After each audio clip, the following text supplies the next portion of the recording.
Hey there. Did your mom ever tell you not to say hey when you were a kid, that was a really informal and improper greeting? I definitely was taught not to say hey, and people would say, oh, hey is for horses. But as an adult and getting to do what I do for a career, I find myself saying hey a lot. So that's how I want to greet you, and just say hey. Today, we are going into a discussion about happiness at work. Now, everyone in 2020 has had their lives disrupted. And if you have a job, there's a really good chance that your job, your workplace, your environment has been disrupted in some type of way. Increasing your happiness at work looks different in 2020 than it ever has in previous years. And so there are still some things that you can implement into your environment, whether you are working virtually, you're working at home and alone, or if you're already back working in an office environment, you've got people there. Hopefully you have a job that you love, and hopefully you like your coworkers and your bosses. However, there are still things you can do to take that up a level. So first, avoid negativity. I fall into this trap really easily, and I don't even think that it's intentional negativity. My Enneagram type number, I am a type 1, and sometimes I have a lot of type 6 tendencies, which have some weird wings. Anyway, that is a whole rabbit trail that I'm not going to go down.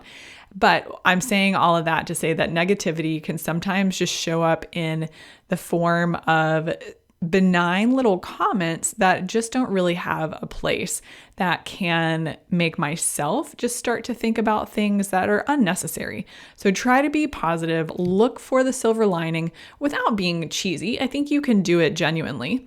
But number 2, increasing your happiness at work, have fun.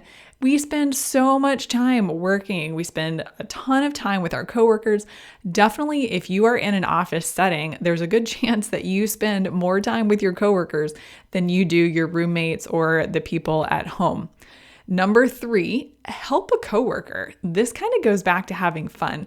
If you're looking for the positive in things, there's usually something that you can do to help someone. And I always like to reference Phoebe on Friends. I know that those references are starting to get a little outdated, and if I'm not careful, there are going to be people in my life pretty soon who are like, Friends? What is that?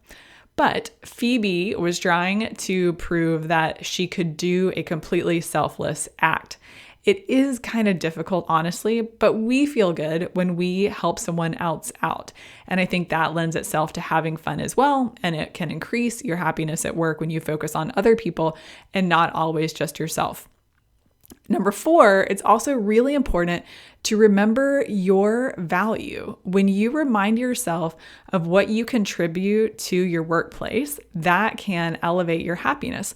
Think about not just the skills that you bring. You can complete tasks, you can do these very objective pieces of your job, but also like, what's the dynamic that you bring? What is the personality? What's the conversation that you add? Remember your value and how you help your company or your organization.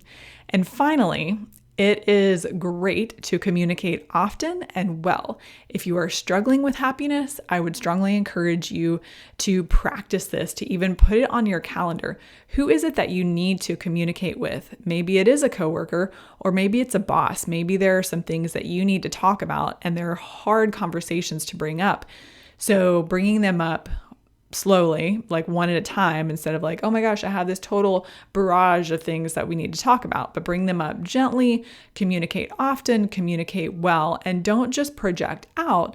Be open for other people to approach you. Communication is a two-way street.